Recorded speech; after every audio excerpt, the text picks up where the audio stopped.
آپ لوگوں کو شاید کچھ لوگ کہیں اس کو تو خلیفہ بھی کہنا ٹھیک نہیں، چلیں بھائی مان لیتا ہوں، حاکم کہہ لیں، حاکم کہہ سکتے ہیں، بادشاہ کہہ سکتے ہیں، خلیفہ نہ کہو۔ پہلی بات تو وہ خلیفہ ہیں، وہ خلیفہ ہیں، وہ کاتب وحی بھی ہیں، رسول اللہ کے اسپیشل سیکٹری بھی رہے۔ جتنے بھی دوسرے ملکوں کو خط لکھے جاتے تھے امیر معاویہ لکھا کرتے تھے۔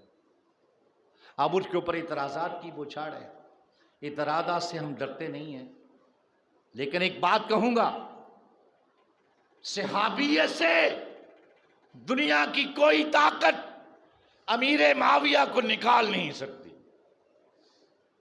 کوئی طاقت نہیں نکال سکتی۔ جو نکالے گا، اللہ کی قسم اٹھا کے کہتا ہوں، وہ قرآن کا منکر ہوگا۔